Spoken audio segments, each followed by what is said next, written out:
Take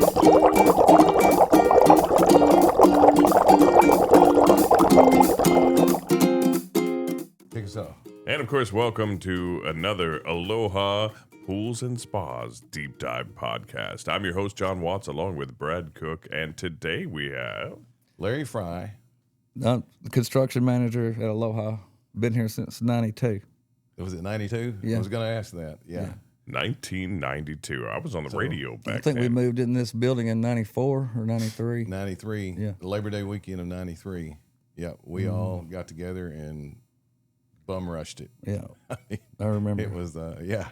So I've been at Aloha as long as they've been in this building. Yeah. Wow. Or even before. No, you were at Detroit. Classic marble building for a year or season. Right. But I bounced back between the old Waffle House. Yeah. Dennis had like a little folding table. Yeah. And that was what you saw when you walked in the door. Yeah, And right. that was with Chris Norman. We was just building above grounds everywhere. And who was the guy? Stacy Harrell. Stacy Harrell. Yeah. All right. And so that goes back to 92. That would have been 93. Oh, really? I thought it was me and Todd Hampton that actually helped move, and that would have been 94. Maybe. But I know who I was working with, what year it was. and what did Dennis say to you and Stacy one day? Yeah, I mean, I guess it was 7 o'clock in the morning, and we showed up ready to go out and build an above ground pool, and he said, "Above ground boys, y'all want a beer?" Yeah. So he had a 5-gallon bucket with ice and beer. I don't think he was drinking that time of the day, but I mean, he was getting them ready. I remember that. Breakfast beer. Well, you know, back then though, you had to have, if you were going to get beer, you couldn't just get beer anytime, anywhere, and so you kind of had to be prepared. You know, yeah. I remember going out of town, and maybe say we were going up in Kentucky where they didn't sell beer, so we would buy beer, like.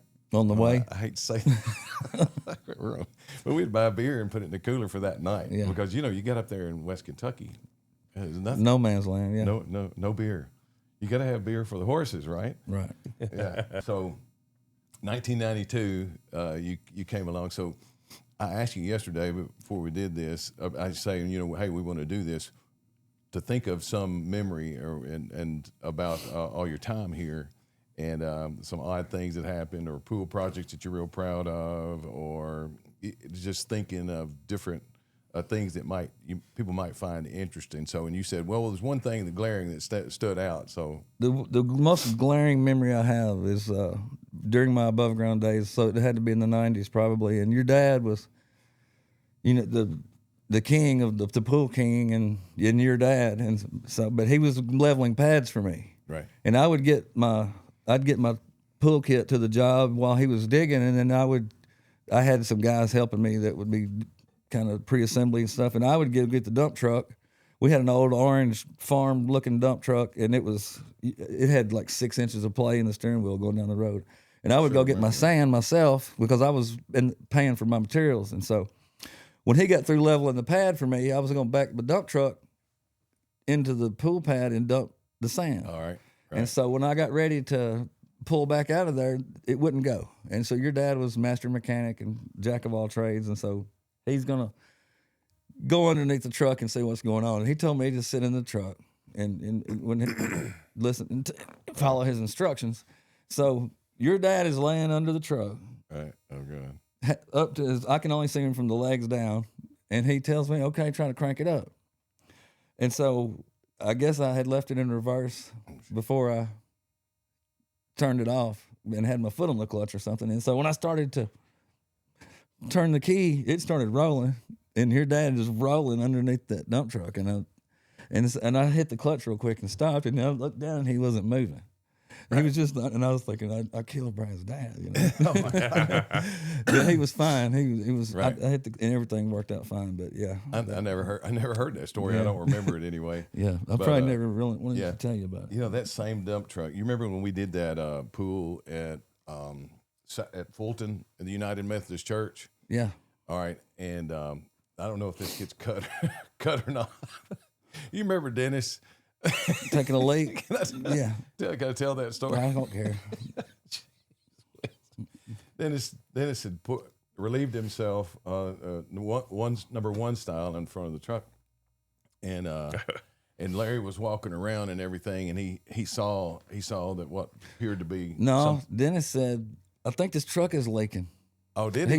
He set me up, yeah. Oh, He wasn't like I just blindly went over there and did that. So I wasn't in on it. So I just thought that you had looked, and maybe he had said that, and then he went over there. You went over there, and he did like that, and stuck it to my nose. Oh, right. Yeah, because I was gonna see if it was antifreeze or Right. it was Dennis's. I know you remember R.C. Wilkerson. Oh, right? yeah. So R.C. Wilkerson was from Savannah, Tennessee, is what he called it, and he was just an old hillbilly that could dig the absolute crap out of a pool, right? So he would get up on Highway 22 out of Savannah and come up here, and I mean, he'd meet us on jobs at 7 o'clock in the morning or whatever. Anyway, he was a fun guy, and I didn't know until after he died that I loved him. You know what I mean? Right. When after he's gone, I didn't know. You know, it's just dude that works for you, but I like the crap. It's out like of a him, camaraderie between all of us. yeah, but one thing that was so funny, he'd bring his boys to help him dig the pool, and one day he had there was a wasp flying around all over there, and Ronnie was down in the hole. I remember Ronnie, but I don't remember the other boys' names. The young boy, yeah, he brought his kid with him. His grandson, yeah. Grant. Grant. There's the other one, I don't remember his name right this moment, but there's a wasp flying around everywhere, and RC is up there digging, and Ronnie was down there swatting all over the place, and the horse, he went away. It was a wasp or horsefly one, I don't remember, and it flew on off. It was way gone by then, and RC had saying, "He's down there on you," and RC, I mean, Ronnie was waving his hat. He was aggravating his own son, and he and I had a huge laugh over that. And I don't know. He was just fun. And Grant stepped on the hornet's nest one day. Oh yeah. He was just there playing around in the yard because he was too young to work and stepped really? on a hornet's nest Oh man. Yeah. while RC was digging. So that reminded me of that story. Yeah. Yeah. And then Robert Brassfield showed up on a job, and he was a cutesy little boy with the Right. And RC thought he was a girl and was calling him Hun. Oh really? Yeah. Oh my oh God. wow. Yeah. Yeah. Lots of RC memories. Oh yeah, he's a good dude, man. I'll tell you what, and I don't know we could probably make a whole podcast about RC himself, but you remember Moon Bay Harbor Resort up in Eddyville or Catawba Yes. or whatever like that? You remember it being on the side of the hill? Mm-hmm. Were you there when he dug that pool? Bobby dug that. Oh, there's two pools there. There's two pools. I wasn't involved with the first one. Jim DeVillez was his name. Jim DeVillez was his name. He could talk just about like you, but he wasn't a radio guy, right? But anyway, it was off the side of a hill, and it was. I don't speak angles, but if I did speak angles, it was like a 45-degree angle, and we had to do a daylight line, right? And I don't remember where the filter system. It wasn't for the filter system, but he put his bucket down the hill on a backhoe, and I consider myself pretty decent with an excavator and a bobcat. And the backhoe, I know one lever alone. Yeah. Oh my God. But so he puts his bucket down, he starts digging, and when he needs to go downhill, he would hold his back bucket in an inch and lift his front bucket up an inch his way down the hill. And he took that thing, he daylighted that ditch, 45-degree angle down a hill. And I mean, it was the most the scariest thing I ever saw. Backhoes are awkward. And they're up and they're tall and they're top heavy. And he's down that hill a little bit at a time. He would dig his ditch, and then when he couldn't dig anymore, then he would hold it with his back bucket, lift his front bucket, slide, ease it down, and stick it down in the ground again. Yeah, it's freaking amazing. Yeah. RC. Oh yeah. I mean, he was probably 70. I was going to say he's probably 60 years old at the time, which about where we are now. He seemed old, No, he's probably 65, 70 years old at the time. But yeah, so you've seen a lot in these days, in these years doing this. What is there any jobs that stand out as Yeah, like, people ask me all the time, John Worrell called me from the service department needing help, like trying to figure out some details about a pool that maybe they have to go and do some service on. And he'll say, do you remember? I'm like, no, I don't at all. It's just too many. I built so many pools, I just can't. It's hard to remember individual ones. But I'd say the ones that it turned out to be the best and the most proud of are the ones that we go in there and then there's a issue we have to overcome. And then we have to end up doing it kind of custom, and it makes it special. And I'd say one of my favorites is the one over in, it's in Jonesboro in the subdivision where the gunite went around it was like an L shaped, and then there were some elevation issues, and so we raised the wall on the deep end, and then and the pool deck actually stair stepped up around. And then back I'm down. trying to remember that. Was that and on it had the weeping wall. Yes, yes, I do remember that. And that one turned out to be one of my favorite looking See pools. if we got some pictures for It's, this. it's definitely in the brochures. Yeah. Yeah. Yeah, and I don't know that it's in the brochure, but yeah, we definitely need to figure that out. Maybe me and you and Dustin. It's in can start Sage Meadows. I bet Dustin can. Dustin Jr. sold that pool. Yeah, I bet he can come up with that. Yeah. I know I've got it saved on my phone. I've got pictures. If y'all need a picture. Yeah, he will definitely send them to me, and I'll show all the viewers at home. It's totally custom, and there's no other pool that I don't think that could be exactly like that one anywhere on the planet because of the things we had to do to make it all work in this particular yard, and it made it original and custom, and it turned out amazing, and Nice. It's one of my favorites. You remember Riley?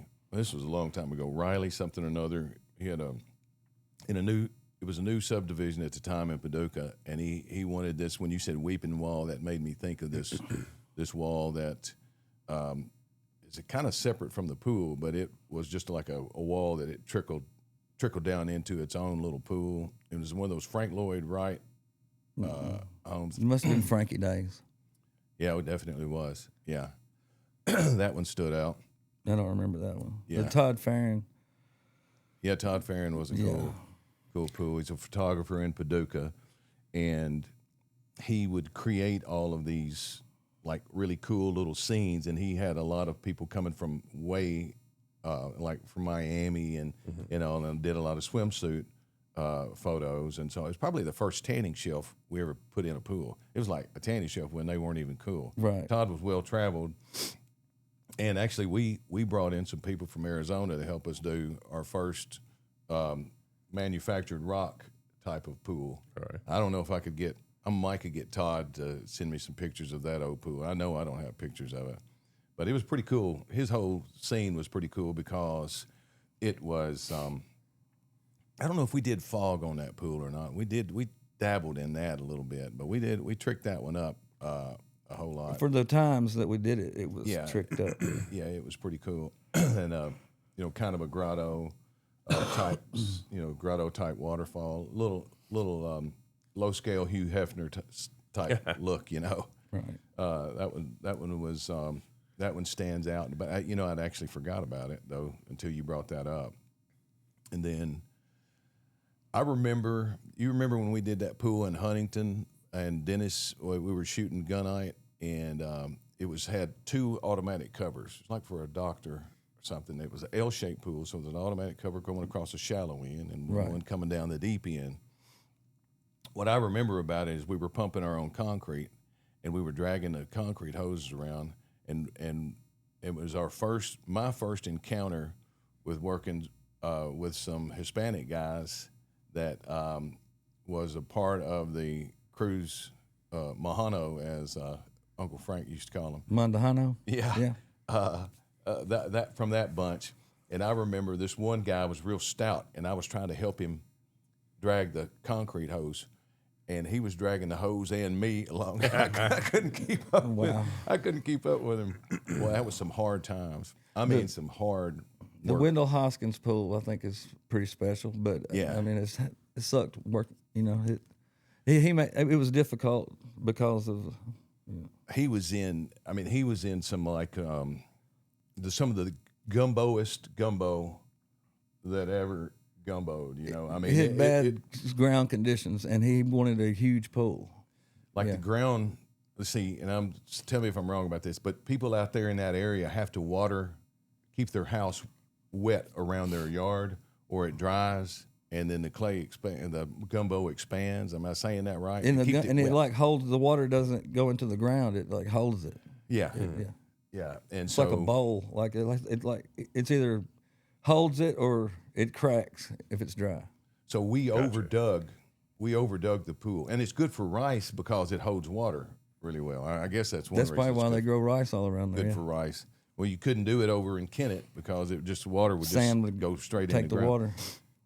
But so we overdug this pool at least 2 feet deeper than it needed to be, and then 2 feet wider than it needed to be. And he got it all framed up like we were building a house, right? And then it was like 30. One of by the biggest 60, foreman jobs I can remember ever doing. Yeah. all travertine, and we did deck drain in it. And I made sure that you couldn't see the deck drain, so we put the deck drain underneath the deck, and then created a system out of travertine where water could run around it. And I mean, it was no expense spared on Floated the travertine over the deck drain. Yeah, Let it bleed in there. yeah, I remember that. It was super nice. And then we did that back to that one up in Fulton. There was an indoor aquatic center for the First United Methodist Church, and in the state of Kentucky, that would be classified as a commercial pool, and anything over 1,600 feet, you have to do a gutter system. So it was 28 by 70. It was the size of a swim lane, or right around the size of a swim lane. And the idea, I think, was for them to have swim meets, but they had swimming lessons. And we have a customer that used to go up there in the wintertime and exercise, do their water therapy there. But when you have a gutter system, you have to have a reservoir, and you have to have inside that reservoir, there is a float valve in there. So it's almost like a gigantic toilet valve, you might say, where when the water gets low in it, it opens up the main drain, so it floods it and keeps plenty of water in it. But the idea is that you're pulling water from the pool, from the top and from the bottom, but the water runs over a gutter 360 degrees. I mean, it's like whatever the length of the pool, whatever the perimeter of the pool is, that's the perimeter of your skimmer. So it's really effective. Doesn't it have one of those big pits? Yeah, That we just pull from the pit? tank. Surge. Yeah. It's been so long since we've done it, and the terms, the nomenclatures escapes me. But yeah, surge tank with a float valve in it. Have we done a lot of indoor pools over there? We've done Usually for hotels. several. Yeah. Yeah. How does that even work? Like, just from You just have I'm to new. do most like you're excavating, and usually we'll go ahead and do the concrete shell of the pool and our plumbing and fill it back up to the grade level, and then leave it for. We come back and revisit after they get the structure built. We try to get that done before the walls start going up. But we have done at least 2 that I can remember. And he dug one with a skid steer up in Evansville. You remember? I was going to ask if you remember that. And then we had the chip, and we was digging the one at the Drury and Cape, and it actually was solid rock. And so we were having to get a chipper on a backhoe, reaching in the building and chip that pool I out. wasn't there. Yeah, and then a skid steer running down in there and pulling the rock out. Was that the Drury up there up on the hill? Mm-hmm. That's what I was going to ask. Is it always before the building is built, or do you ever? How often do you Ideally. have to? Does somebody say, we've got this was a gym, but now we'd like it to be a pool? The Super 8 in Ripley, Frankie dug that indoors with a loader. So I can think of 3 we actually dug indoors, but You dig through the window? you just drive it, drive in. Basically, the window, or the opening at least, was tall enough, and it probably was a window, which is tall enough for a skid steer. You've seen our skid steers running in and out here, like bobcats. A lot of people call them that. But they would go through an 8-foot tall door, I would think, and it's everything. When you do the first time, it's kind of weird. So I remember that spa. It was really cool because it was like a fiberglass insert spa, and it was probably 8 by 16. In Ripley? No, in Evansville. It's a kind of small pool, I think. I think it was no more than a 15 by 30, but on a large spa there. But you get there and you're like, oh my God, I can't believe I got to do this. And then Do you remember how long it took? I'm gonna say it took. It took about longer 4 hours. because they showed up and shut us down because we was in a union Oh area. yeah, Oh wow. We all had to join the union, did we? steel workers union up there, Okay. and then we could get back to work. Wow. I don't remember. I got mail from them for a while. I remember them approaching us, but I didn't remember that we ever had to do that. But yeah, we dug it, and then so Frankie did that. Frankie did that one in Ripley. I do remember that Super 8 in Ripley, but I didn't remember it being indoor, an indoor dig. So yeah, What made the jury so difficult was that we hit rock, and it was already, the structure was already up, and so instead of just a typical dig, we was reaching it, had a backhoe kind of reaching in there, chipping. Now, and you say that, I remember a little bit about that because I think didn't we have to get up some It fans? was Renee's dad or Renee's uncle or something was the one up there chipping. I don't know. Yeah, But no, didn't we have to get fans in there and blow the evacuate dust all out. I don't remember that. It seemed I like just that. know it was when Dennis first started like getting those, I can't remember what they were, 236, and putting aftermarket tracks on them. Yeah. They were the most Yeah, yeah. agile. They was like a 4-wheeler. I mean, they were my favorite skid steers because I remember. you could do anything on them. And I was driving up down into that pool and getting the rock and pulling it out and back out. But you could do tricks on them machines. You could actually go up and hit a wall and flip yourself if you wanted to. Yeah. You know what I didn't like about that thing? Because I use the front of my blade to grade with, and I'd set my blade down. On yours, I remember this, and the damn thing would raise up 3 inches almost, and I'd have to try to readjust it once I get going. And I didn't ride. I mean, I didn't operate yours. I didn't ride your 4-wheeler. I didn't operate your cat that much, and I know you were good on it. And but you know what I'm saying? Do you ever grade frontward with your bucket like that? Well, I mean, you'd have to get started because it would raise. You remember how it raised up? Yeah, it raised up 2 or 3 inches. I could never. We must have had different techniques. I think what made it so awesome was it was like still truly the skid steer type because it comes with rubber tires on it. And so you could do donuts and stuff. Right. If it had rubber tires on it. And now they kind of designed these newer track loaders to be yard friendly because landscapers use them and stuff. And you can't sit there and just they're not as agile. And so once you put the aftermarket tracks on the rubber tire machine, it actually had the agility of a rubber tire machine with tracks on it. But you had more. You didn't have like you get a full bucket with rubber tires. A lot of times it wants to tip you. Right. You didn't do that. Yeah. Oh, that one would, because the mixer bucket thing. Oh yeah, that used to be a problem. Like yeah. We dump it flipping into in a the pool. Yeah. Have we ever had to dig a pool manually, like without a machine at all, or any part of a pool? No, parts of the pool where, say, if I've put the step in the wrong place or something like that. I mean, we've had to dig out some steps and some things like that. I can speak. I know Ernesto's dug a pool like 2 feet too far this way, and Frencho, being Frencho, would show up and just do it, dig it out, and move the pool 2 feet. Not even not even talk about it, not even cry about it. Yeah.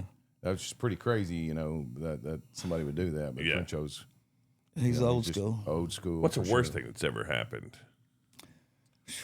Well, did we? Gosh, I don't know. We've never killed anybody. Knock on wood. Well, yeah, I'm not trying to. I mean, no, but maybe I'm not thinking, that. But we've had some close calls. You remember Jody Wright? Yeah. You remember that day that he was beating some concrete, and a piece of rebar broke loose And hit his eye. I mean, it came so close to putting his freaking eye out. I mean, it just bludgeoned him right there. I think we got nicknamed him Blood at that point. Timmy Hill was doing a 360 with one of those old Case 1845s in Jackson, and hit I can't remember his name. It's been so many guys so many years ago, but it just broke his arm. Oh, really? He knocked him like a. Oh, was it Tomas? No, it was a guy. He starts with an M, and I can't remember his name. It was one of Dennis's guys. Well, okay, but all right. Well, now, Tomas broke his arm, and because RC called him broken arm, and I ended up learning roto brazo. So I didn't know if it was that. I think some of the worst thing happened was the Jackson Country Club. We were it wasn't. And we weren't involved, but we were building that pool, and one of the guys working on building one of the structures fell off the roof, and then everybody scattered, Right. because they knew OSHA was going to show up. But I don't know if I don't think that guy survived. Yeah, I wasn't even thinking about injuries and things. I was thinking like, have we ever knocked a building over or missed something, something like that. I sent a picture to the group thread several years ago because Chaco had this run of like he would pull his machine up on a truck, and then they would lift the back end of the truck up, and he was pointed downhill, and the truck and the machine and the trailer and everything would just take off and hit something. And I forget what he hit, if he hit somebody's car or a tree or something like that. So I found a picture of the corner of a house taken out and sent it to the group thread. And I don't know if the house wasn't even burning, and said, sorry about your house there, but we got your pool done. And I think Lobo disconnected his trailer up on top of a hill, and they didn't scotch the tires or something. And Lobo was standing on the trailer. Okay. And the trailer starts to roll down the hill, and Lobo's riding it all the way down the hill and into the house. And that's probably the one you're talking about. But it was free from a truck. It was just a trailer, right? On the loose. Right. Yeah. And they had to fix their house. But. Yeah, we've since gotten a lot of sense. I'll have you know, wherever the camera is. I would hope so. Yeah. Yeah. But, remember when Dennis invented the mixer bucket, right? Right. It was a little heavy for the machines we were operating at the time. Right now, it might not be so bad. And they had the rubber tire machines didn't have the stability. And you pull up to the pool, and you've overdug the pool by 2 feet, and the front tires would roll up in that loose dirt and sink. Yeah. And it's tipsy. You start to lift it up, and so your leverage is kind of way out there, and it's really easy. It was really easy to tip over. And somebody, I don't know if it was Timmy Hill from over there or somebody. He's done it, and I've done it. Some panels. I've hit a pool, but the mixer bucket actually hit the floor. It was a round pool. Hit the floor? It was a round flat bottom pool that I did it in. Yeah. And so it wasn't far down to the floor. And so, but the mixer bucket hit the pool, and I didn't do much damage to the top of the pool. Yeah. Dennis, Dennis had sold it, and I called Dennis, and he's like, "You need to fix that before they get home," type deal. But Timmy did crush the walls on the one he did, and that was a deeper pool that his didn't have the.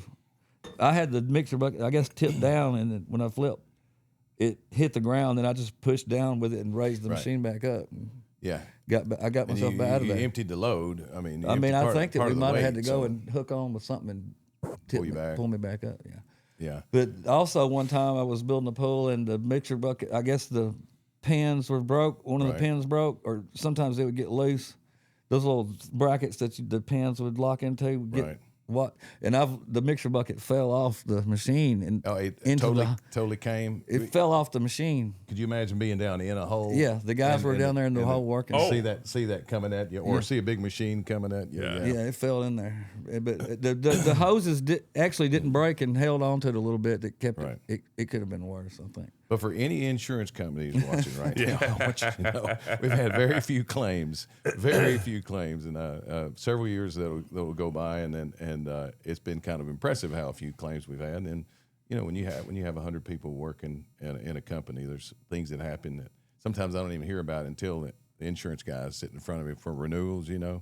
But thankfully, some of our worst disasters are probably just construction disasters, not injury disasters. Right. I mean, this kind of stuff happens. Like I used to drive a forklift when I was real young, and I remember just even working in a warehouse, how many times one of us would hit a rack and the whole rack would fall down, and there'd be $1 million worth of software damaged or whatever. I was working at Ram McNally for the IBM. Oh my God. And of course, I say $1 million worth of I came swinging around, real wide, smacked the corner of the rack, and the whole thing fell over. And it was like $1.4 million worth of software we had to throw away. Well, I mean, it was just boxes and discs. It probably cost the company, $32 worth of cardboard and plastic. But it was the fact that, that's what they were charging, for it was some, blueprinting software. What was your next job? Well, I mean, I still drove forklift for a while. You get Right. better, but I mean, I just remember the number. We used to do the same kind of things, where we'd flip the quarters up on the things or whatever. Not that that's even close to the same heavy machinery, but Like competitively operating. yeah, Yeah, I knew a guy, Royce Funderburk in Dyersburg, that would go and compete yeah. On a fork truck. driving an excavator, Oh yeah. and he would do stuff really? like that. Oh, on an excavator. Yeah, Yeah. Right. they'd lay like a quarter or a dime or Yep, something. try And to he would go that way and get it to bounce, then Yeah. rip and catch it in the bucket. Yeah, I used to be able to do that with the forklift. You'd put a quarter on the concrete and you'd slide it back at just the right time, and it'd flip up on top of the That's pretty top of impressive. the thing. But I don't want to make this about me, but I'm thinking overall we are pretty impressive on skid steers. You remember that 1840 case that we bought used, and it was so Older than freaking- Brown Top, I guess. Oh, it wasn't. It might have been Brown Top. Brown Top was 1845. Okay, well, it was older. Then than I Brown- do it was remember the 1840 then. the very first one. Yeah. And it was already wore out when we got it, and so it was just jumpy. I don't know how to explain it other than it was just jumpy. So if you had to be precision, and if you were working around people, it was like a surgical. I mean, you had to be really good, or you were going to hit somebody or something. More or less, people knew to stay away. But I learned to operate on that, and that made me, when I got into a good machine, it made me better. right, But in the controls, and some people like this, and some people really do not care about it. But if you push this side, these wheels would turn. If you push this side, these wheels would turn. Well, as time progressed, that pattern kind of went away, and it went to pilot controls, where you drive the whole thing with one stick, and then you articulate your bucket, and that was a big learning curve for me. Yeah, you had to do your bucket and your driving with both Right. controls. And then when you get from one into the other, like, so you have to retrain yourself, and then you get on an old one.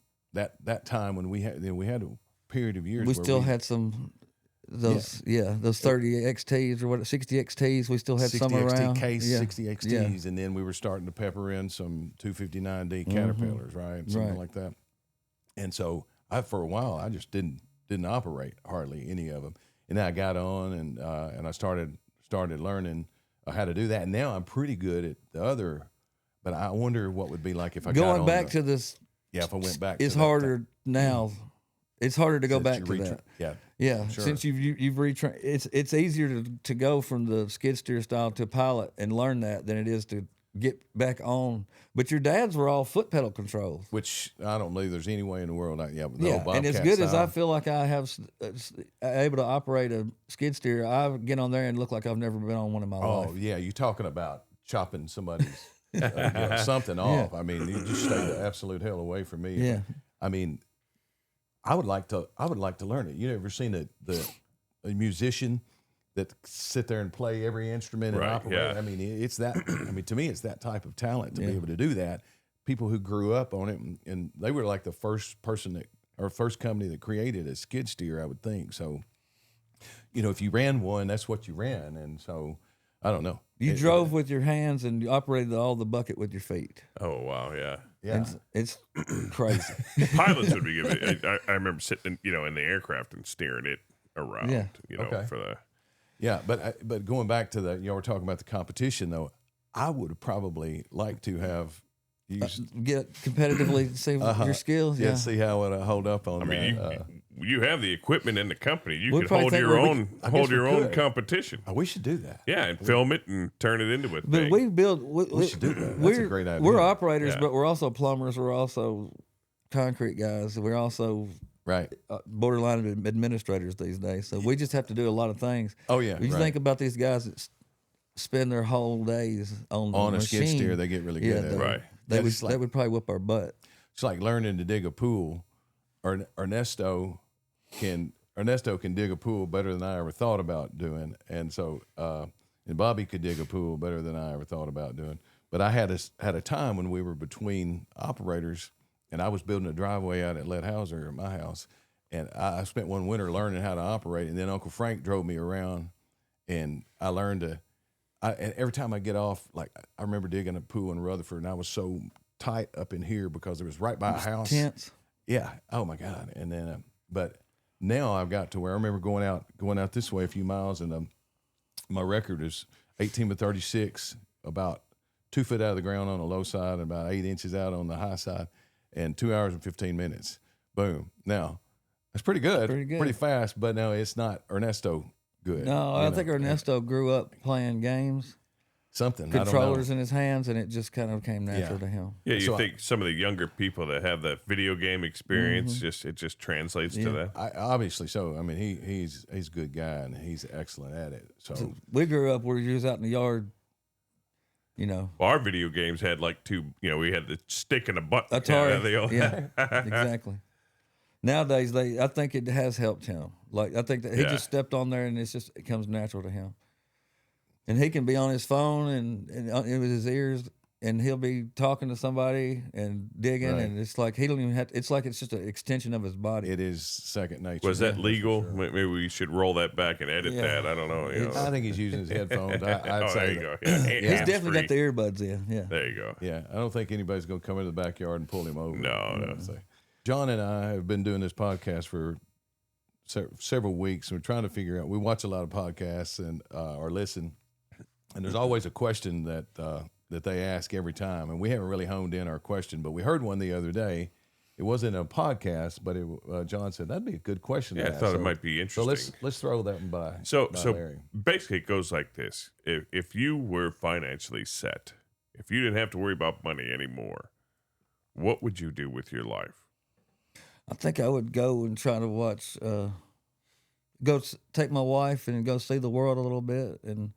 I would like to go see a football game in every SEC stadium. Ooh, wow, Tennessee. okay. I'd like to see Tennessee play in every SEC stadium. So you would just follow Tennessee around like. Well, I mean, road trip to every other SEC stadium and watch us play. Because I've been to Knoxville several times. I've seen us play at Kentucky. I've seen us play at Vanderbilt, and I've seen them play Ole Miss in the Liberty Bowl back in the '90s.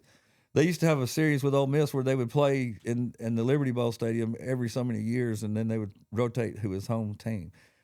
I mean, I've been a fan long enough I remember that. But that was back in the Andy Kelly days, before Peyton Manning, before it was 90. I was in high school. It was before I worked here. Oh, yeah. We're probably about the same age is what I'm thinking. Yeah, How old are you? 51. Okay, yeah, I'm 49. So I was probably in the junior in high school. That was my first Tennessee game. you probably remember Chad Clifton. Oh, yeah. Yeah, I played with him at Westview. I was building a pool, and he was standing in the backyard. Oh, yeah, there you go. Oh, yeah, in Jackson. Lund. Dr. Lund. Oh, yeah, right. The Martin. football coach was... Don Cody.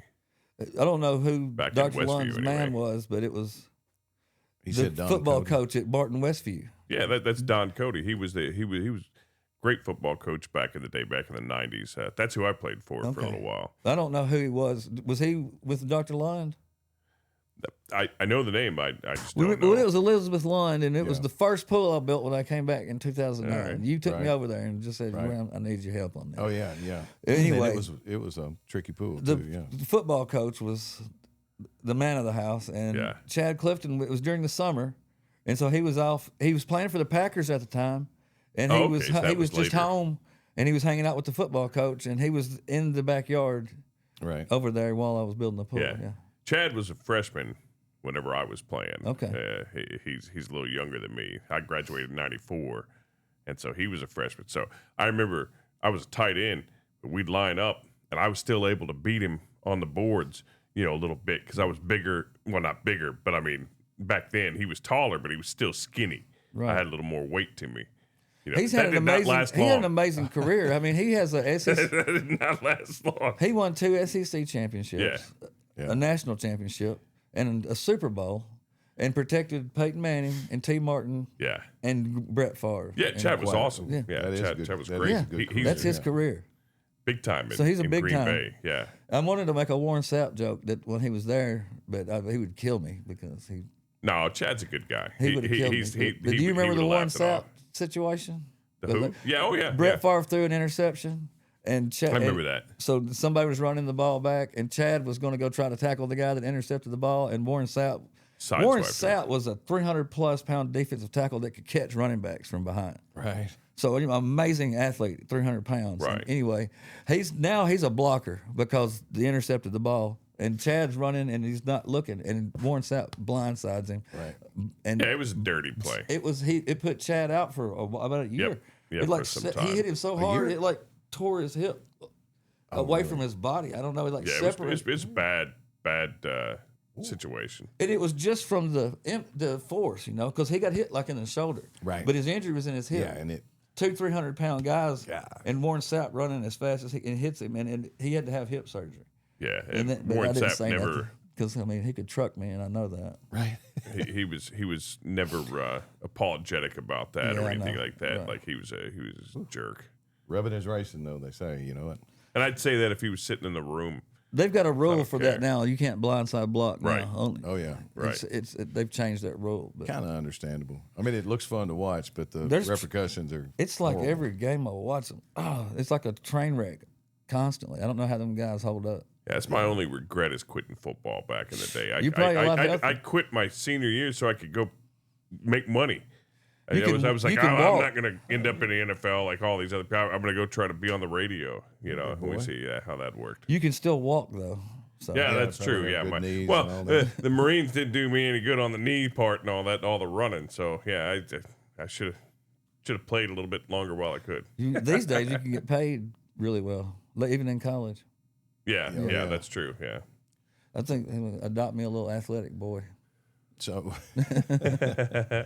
Well, this has been a lot of fun, and even though we got a little off pulls at the end or whatever, football, we could have a whole nother football Oh man, podcast if we ever talk about I know that. as much about football as I do pools for Because sure. I'm going to trigger you now. I'm probably get you to take your headphones off and walk out, but I'm an Ohio State fan. Oh my!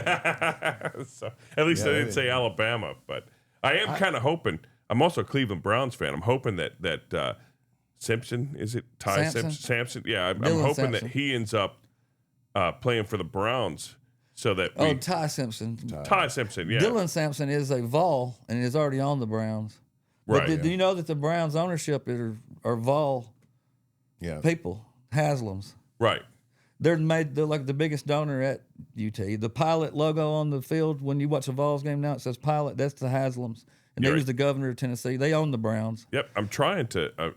I think we should have like a Browns backer bar here or something. More people that follow the Cleveland Browns. So, because I can't find anywhere to watch them. That's probably why the Browns are terrible because the that's the Haslams are the big boosters and have their hands all in the UT team and too. everything else. Yeah. But I need to know this because you are a big football fan. If John would have said, "Hey, I'm a big Alabama guy," instead of which one would have been worse, Alabama guy or Ohio I would State? say, where are you from?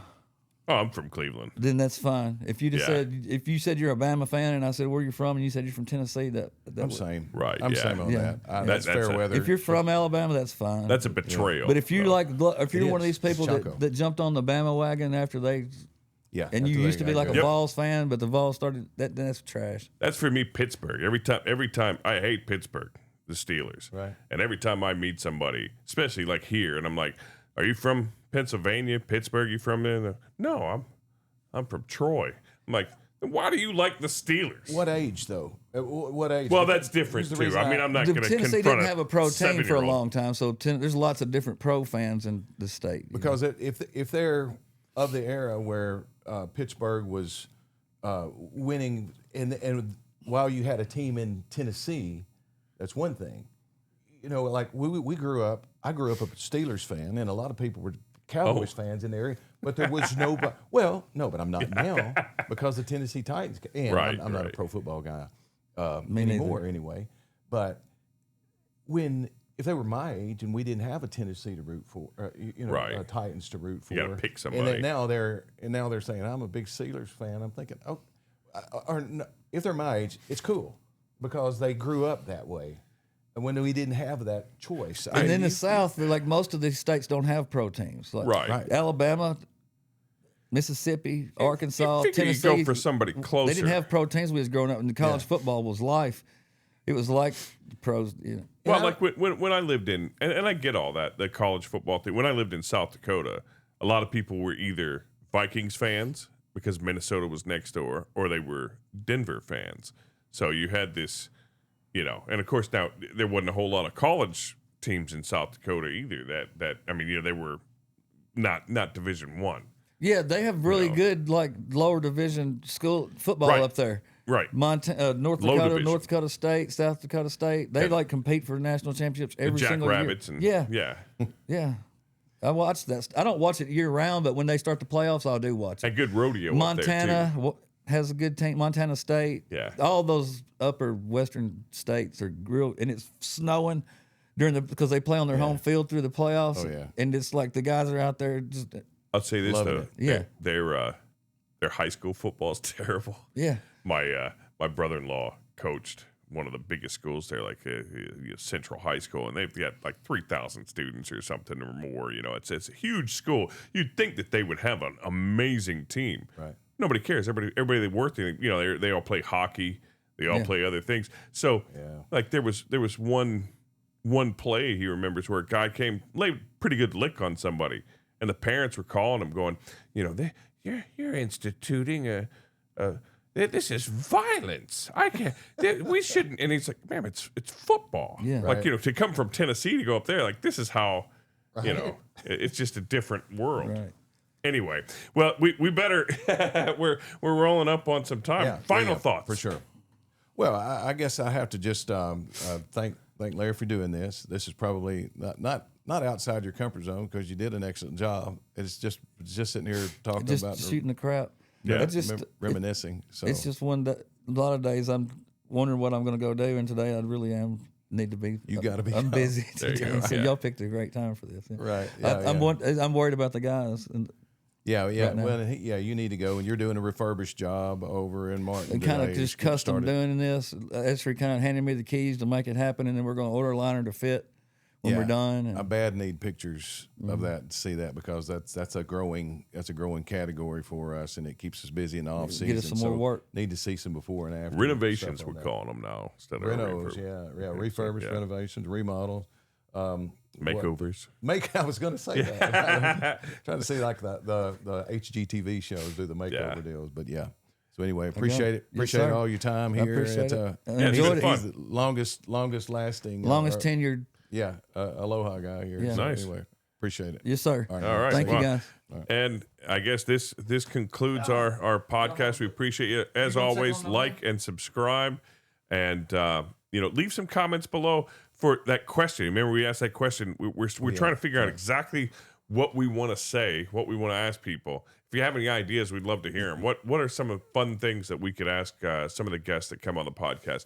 And with all of that, I'm John Watts for Brad Cook. We say dive safely.